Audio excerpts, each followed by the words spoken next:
and that will be the case in these regards as well. Is the Chinese government actively doing the hacking or contracting it out?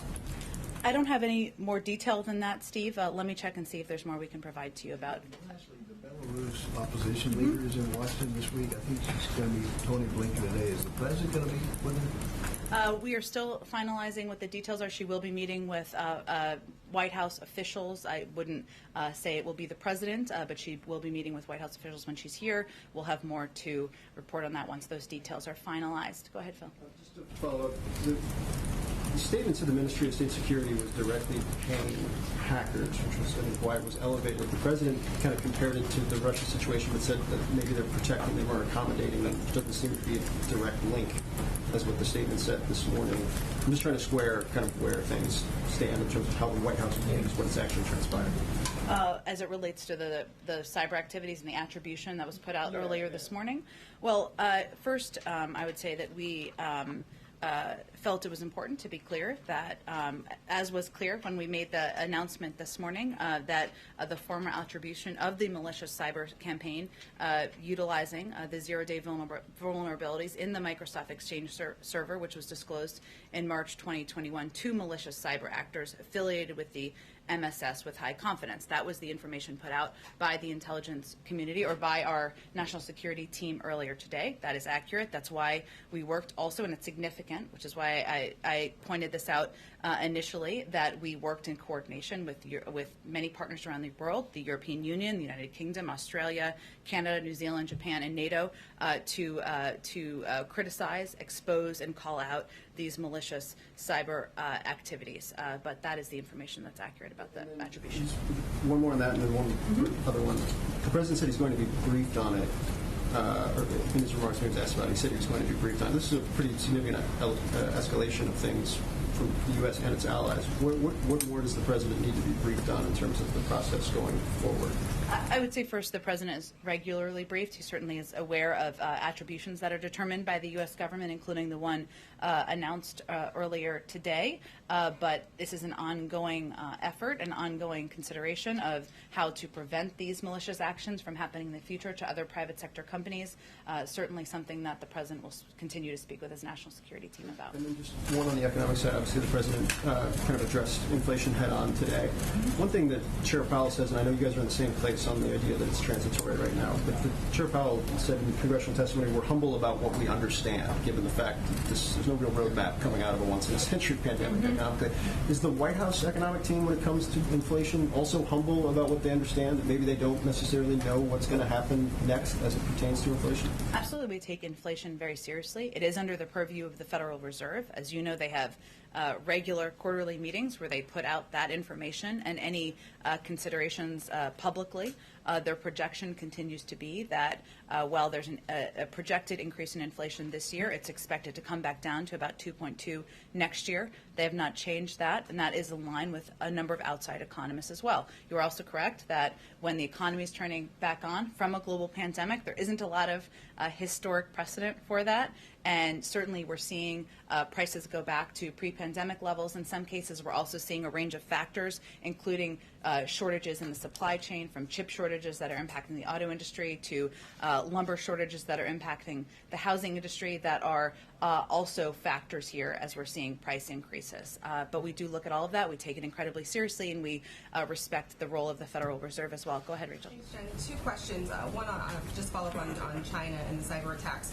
A senior administration official said that no one country acting on its own can change China's behavior. So if the United States were to take action against China, would it do so alone, or does the administration feel like you need allies on board to take that step? Well, it's a good question, Rachel. I think as we've approached our China strategy from the beginning and our policy as it relates to China, we've always felt that working together, working in partnership with allies around the world, and also in partnership with members of the federal government, members of Congress from both sides of the aisle, was how we approached it from a position of strength. So what's significant today is that while we're all calling out these malicious cyber activities, so are a number of our key partners around the world: the European Union, the United Kingdom, Australia, Canada, New Zealand, Japan. these malicious cyber activities are not only impacting the United States, they're impacting a range of countries, a range of partners. And yes, we would, of course, like to work with countries and work with our key partners around the world moving forward. Obviously we can't determine steps and consequences on their behalf, but that is certainly our objective and how we've approached our strategy to But date. you're not ruling out taking action on your own if you felt like it was necessary. No, we're not, but we also, from the beginning, have felt that working in partnership, working in coordination and working together is a stronger way to approach malicious activity, cyber activity, and others in areas of concern around the world. One quick follow-up just on infrastructure. Republicans are saying that they don't want to move forward with this test vote that's scheduled for Wednesday without knowing exactly how they're going to pay for everything in that bipartisan infrastructure bill. Senator Bill Cassidy over the weekend said the White House is not working with Republicans on the pay-fors and that he feels like they're competing with Democrats' $3.5 trillion plan. So does the administration feel like these differences can be resolved in the next 48 hours? Well, first, I think it's important to take a step back and remember that a month ago, a bipartisan group of senators stood outside of the White House with the president to announce an agreement on an infrastructure framework. There's been a lot of progress since then, a lot of late nights, a lot of coffee drinking, and important legislating, bill writing that's happened. But the American people have waited a long time. The American people are ready to see progress, and we believe it's time for progress to happen and time for this legislation to move forward. We also work in close contact or close coordination with, of course, Leader Schumer, and we defer to him and other leaders in Congress on the timeline and the sequencing of legislation moving forward. Go ahead. On that discussion with Leader Schumer, has he talked in the last few days at all with any of the Republicans who are negotiating? The president? I don't have any calls to read out for you. I can tell you that our team, senior White House officials, have been in close contact with Democrats and Republicans, members and their offices, and whenever it warrants, the president is always happy to pick up the phone. And then on the Guantanamo Bay announcement today, senior officials said 10 of the remaining detainees are eligible for repatriation. Any sense yet of the targeted timelines for transferring them? And is there a broader goal within this administration of closing Guantanamo Bay? Has that timeline been set? Yes, our goal is to close Guantanamo Bay. I can tell you that there's 39, I think you know some of this, but for others who are following it, there are 39 detainees who remain at Guantanamo Bay. 10 are eligible for transfer, 17 are eligible for a periodic review board, 10 are involved in the military commissions process, and 2 detainees have been convicted. This individual who we announced the transfer of, the Department of Defense announced the transfer of, had started moving through the process during the Obama-Biden administration and was on pause for some period of time over the last 4 years. I don't have a timeline for you. As you know, there's a process. There are different layers of the process, but that remains our goal, and we are considering all available avenues to responsibly transfer detainees and, of course, close Guantanamo Bay.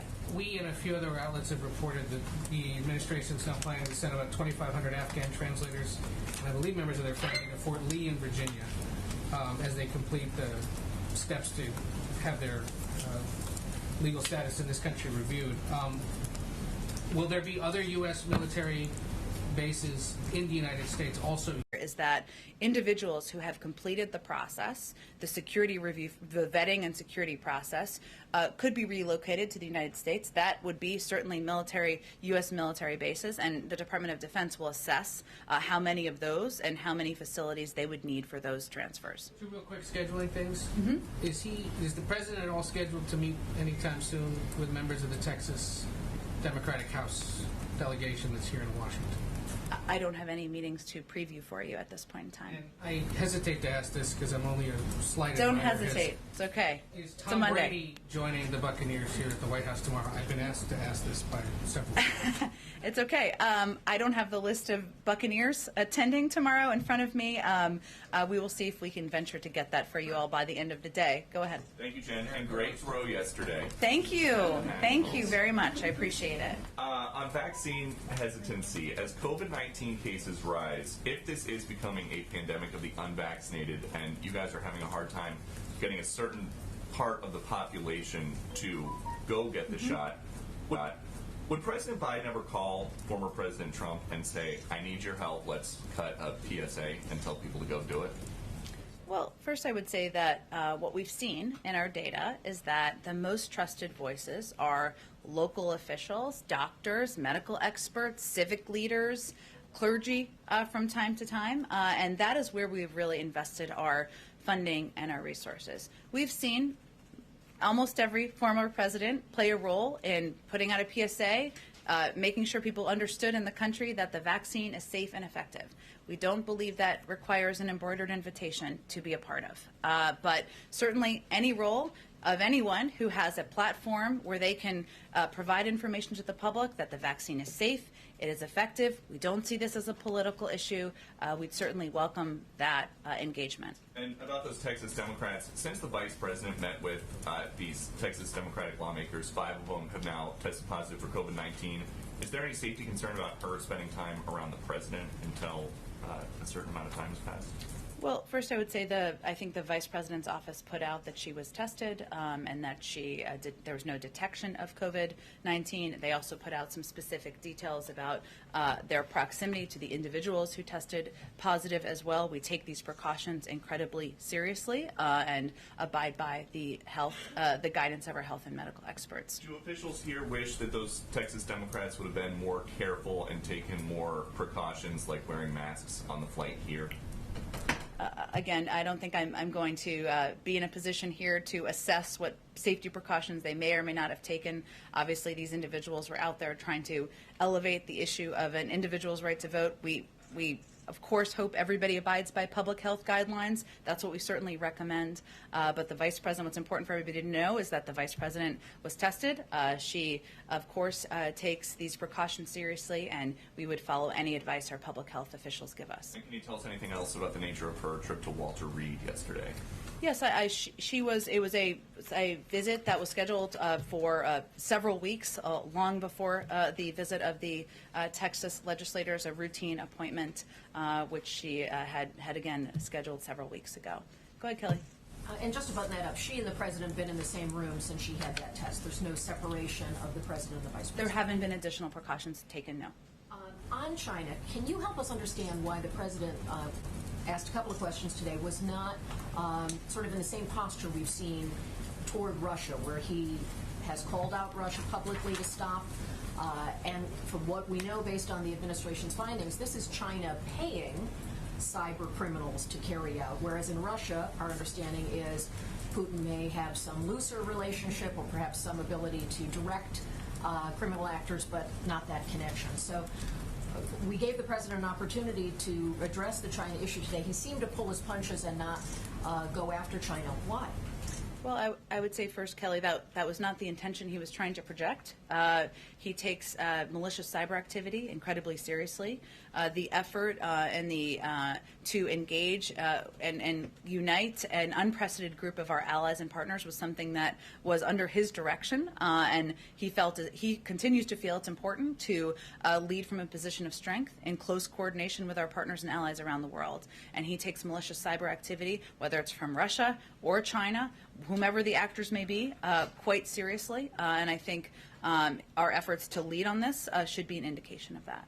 On COVID, does the administration think it is appropriate at this time to try to do more tracking on breakthrough cases, since there are more reports of that, and that's not something the CDC has been following except when it's hospitalizations? Should more data collection take place? It's a great question. I'll have to talk to our health and medical experts about the benefits of that tracking and how they see that as a public health priority. I will note that what we've continued to see is that the individuals, 99.5% of people who are being hospitalized and dying of COVID are not vaccinated. The individuals who have gotten COVID, I should say, a number of these individuals we've been talking about from a public manner have been getting mild cases, have not been hospitalized. That's of course no one's preference to get any form, but they have been asymptomatic, and that is showing that the vaccine is actually working. Go ahead. Yeah, on the virus, the president spoke this morning about the economic boom the country's undergoing, but stock and oil prices fell today in part because of rising concerns about the Delta variant. Is the president considering reinstating mask requirements at all, both for health but also for economic reasons? Well, first, I would say that our health and medical experts look closely at the broad swath of data across the country. And I would remind you all that almost 70% of adults are still vaccinated in this country. We are not in the place we were 2 months, 3 months, 6 months ago as it relates to our fight with the virus. It is still underway. We are still battling the virus. There's no question. And as the president said just on Friday, this has become a pandemic of the unvaccinated, in that is where we are seeing hospitalizations, where we are seeing deaths. We certainly have seen, of course, have seen the movements in the stock market. We also know that unemployment is down, economic growth is up, job creation is up, wages are up, and we can assure people we are still at war with the virus, even as we've seen progress made over the last several months. We're also on COVID. I'm sure you've seen an alternate on the women's gymnastics team has tested positive while in Japan.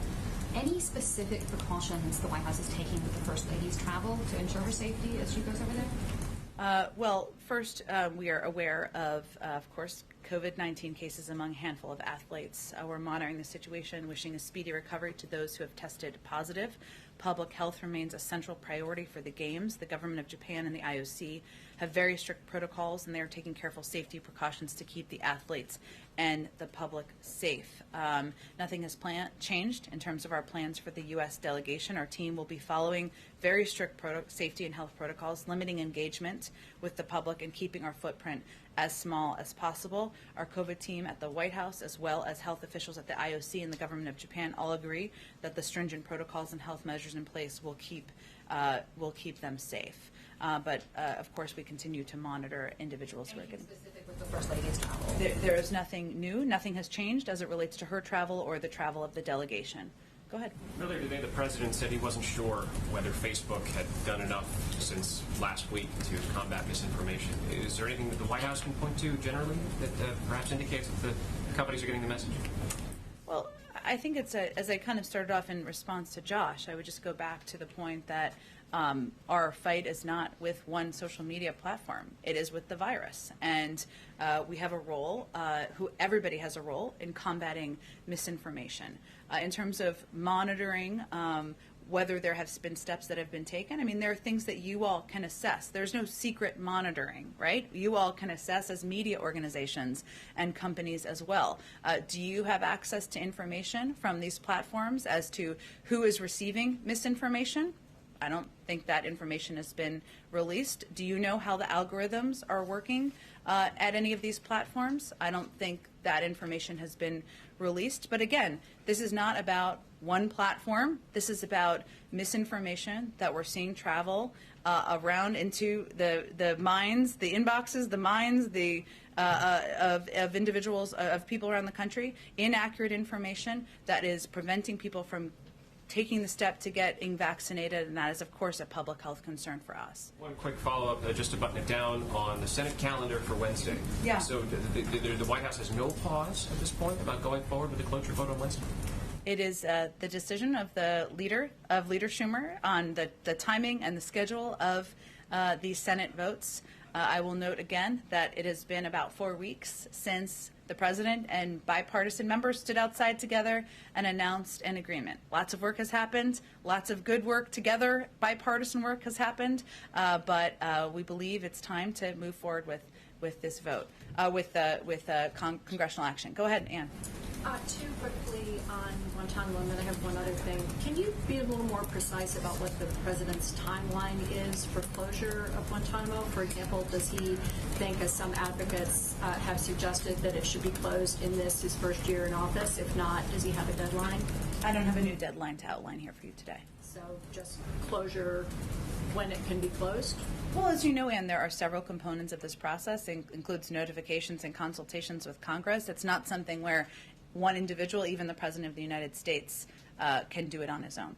And then on military commissions, 10 of the remaining 39 detainees are eligible for military commission prosecution. Mm-hmm. As you know, the chief prosecutor has retired with no announcement of a replacement ahead of the first major trial of the Biden administration under that protocol.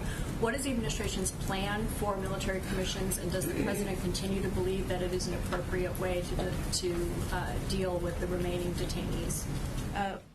Nothing has changed about the appropriateness of, or his view, our view, the president's view of the appropriateness of the commissions. I can certainly check with the Department of Defense and National Security team if there's there's some new Havana syndrome cases or suspected cases.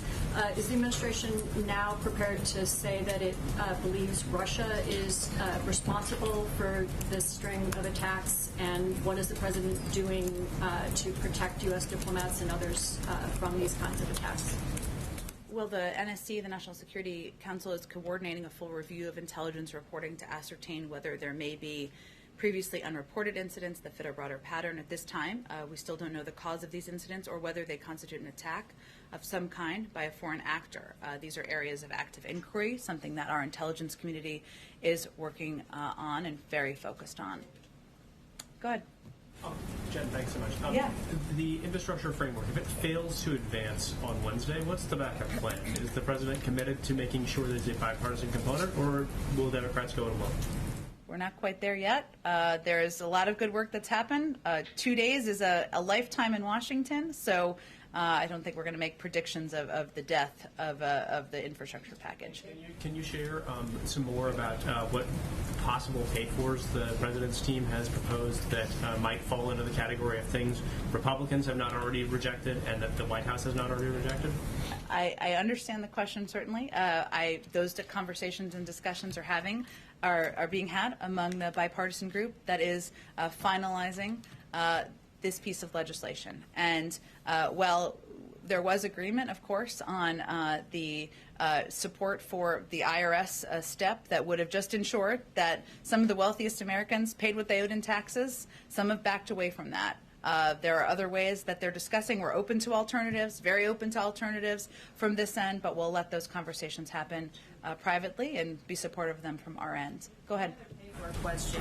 The president was, of course, insistent that the pay-fors not include an increase in the gas tax, but the agreement does rely on things like public-private partnerships that typically use tolls to pay for the infrastructure. So can you talk about the difference in user fees? Is it why is tolling and other user fees okay, but gas taxes are not as a mechanism for paying for some of this?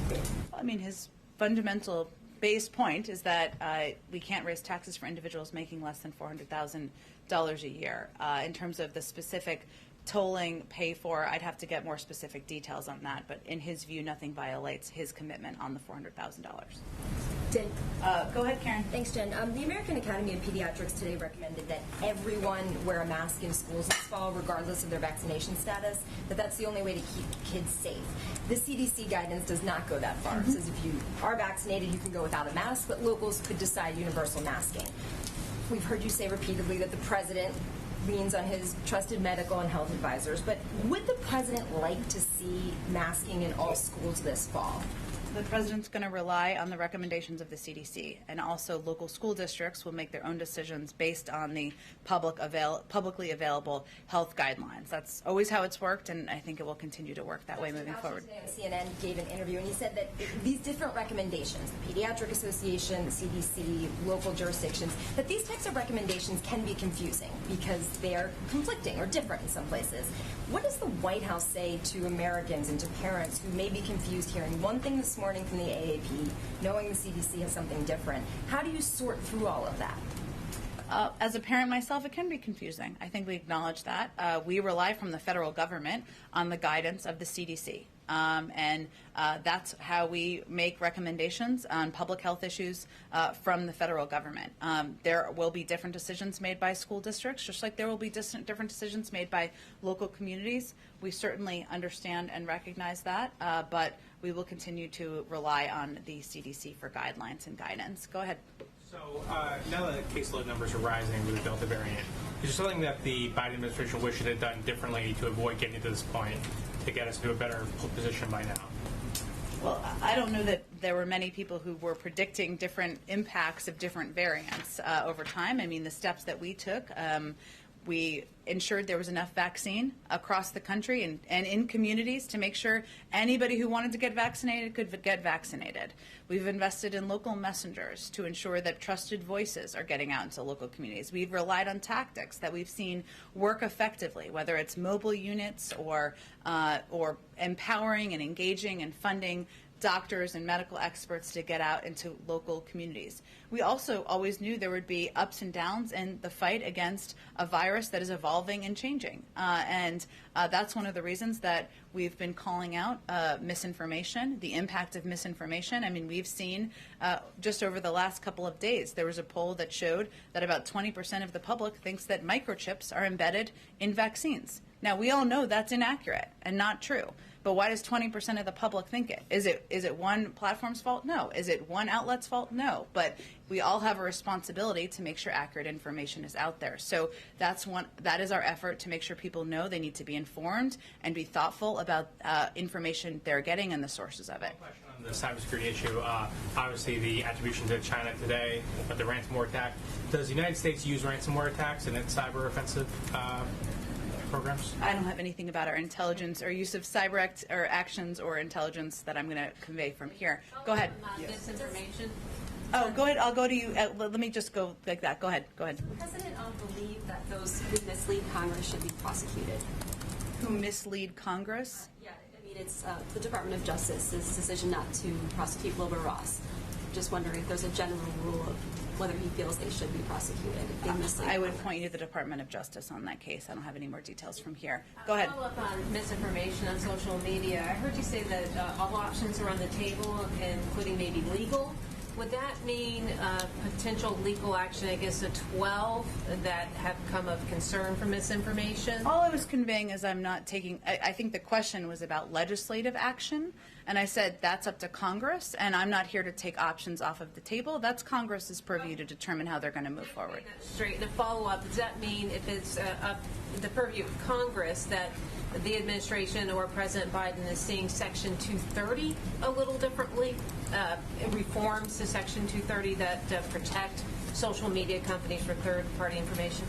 You know, I think the president has been pretty clear in the past that he believes there's a responsibility of all platforms, including social media platforms, about the information that is traveling on their sites. But I don't have nothing new about his position on that issue. Go ahead, Francesca.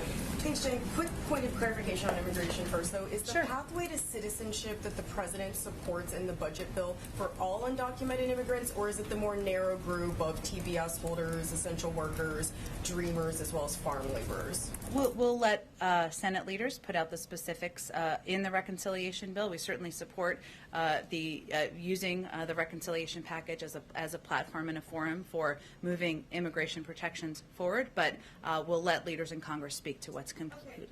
And on voting rights, is the White House worried that if new federal voting legislation does not pass before August 6th, which is the anniversary of the signing of the Voting Rights Act of 1965, that it won't happen before next November? I don't think we draw that timeline conclusion, no. Go ahead. Oh, go ahead, Asma, go ahead. Go ahead, Asma. Sure. On immigration, some leading immigration advocates have suggested they do expect the Supreme Court to uphold Judge Kenney's ruling on deferred action for child arrivals program. At this point, does the administration have any other options to protect DACA or Dreamer kids, or is really a congressional route the only route that you all see? I think as the president's statement made clear, a congressional route is the way to make it permanent. And certainly our Department of Justice has also indicated their intention to fight this effort even after the ruling on Friday as well. So any interim actions, I guess, before Congress were to act, specifically on the DACA program? I think, again, as the statement made clear, congressional action is the way to make it permanent. And that's something the president has long supported and will continue to advocate for.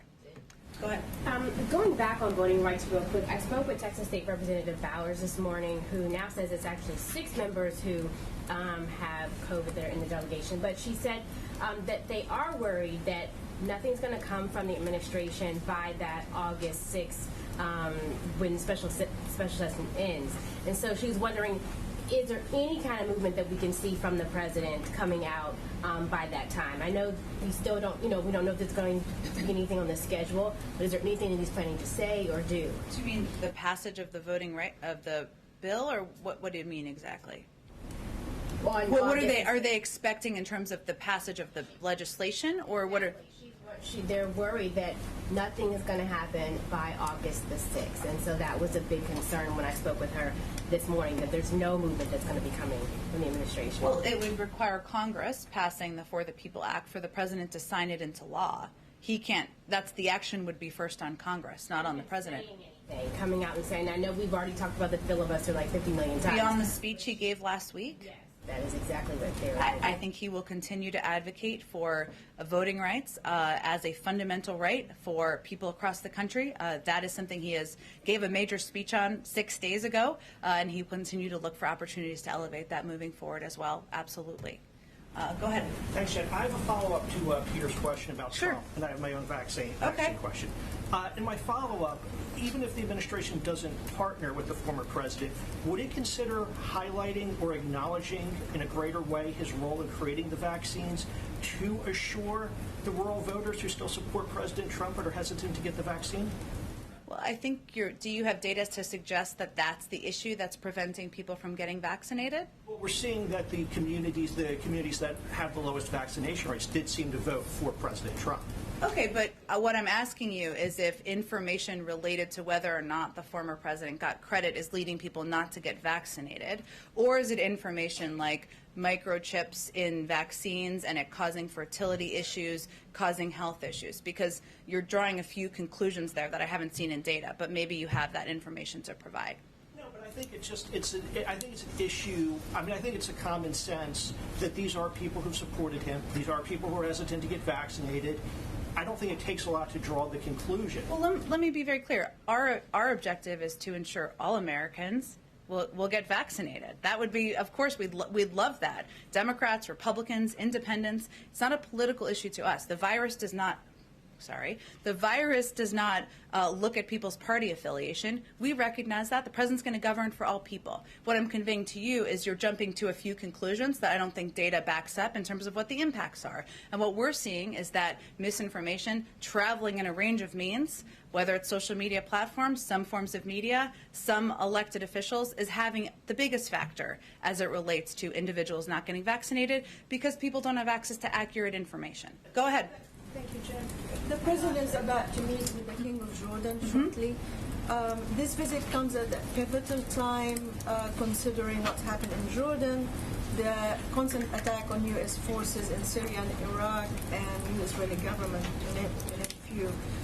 Does that mean that the White House is paying more attention now to the Middle East? And what do you hope this visit will achieve? Well, we have been paying quite a bit of attention, we would argue, to the Middle East and a range of issues that you've highlighted, Nadia, whether it is the attacks that we've seen on bases in parts of the Middle East, or whether it is our desire, of course, to even move forward on lasting peace between the Israelis and the Palestinians. And Jordan has been a key partner for some time, long before President Biden took office, to the United States, through many presidents in these efforts, in these endeavors. So sorry, this is an aggressive fly. During the meeting today, I apologize. It is. During the meeting today, we hope this will be an opportunity to highlight the enduring and strategic partnership between the United States and Jordan, a key security partner. It's also an opportunity to discuss the many challenges facing the Middle East and showcase Jordan's leadership role in promoting peace and stability in the region. And certainly we expect that everything from Middle East peace to security in the region to be points of discussion, to Syria, to be points of discussion during the meeting this afternoon. We'll have a readout after the meeting concludes. Go ahead. Go ahead. Thank you, Jen. We'll go to you next. But yeah. Let me take you to Ethiopia. Yeah. And U.S. and other countries have been supporting an end to the fighting in Ethiopia's Tigray region. And as the first step to end the fighting, the government of Ethiopia declared a unilateral ceasefire, put out troops from the region. But TPLF, the Tigray Liberation Front, rejected the ceasefire, calling it a sick joke. And TPLF continues the war, especially by deploying child soldiers in this conflict. And if the war continues, there is thousands and thousands of people will die. what is the Biden administration statement on TPLF's refusal to accept the ceasefire and the use of children as soldiers? Well, certainly we take security and stability in Ethiopia quite seriously. I would point you to the State Department. I know my colleague Ned Price is briefing later this afternoon and give you more details on what our work is in engagement and our view from the U.S. government. Go ahead. Is the White House seeking any meetings with social media companies when you're talking about misinformation? We have been in regular touch from the beginning of the administration, because we knew from the beginning that misinformation or disinformation and how it would travel out there into the world was going to be a challenge. So that has been something that has been ongoing since the beginning of the administration. I also wanted to ask you, someone asked earlier about Republicans backing off the idea of increasing funding for the IRS. Yep.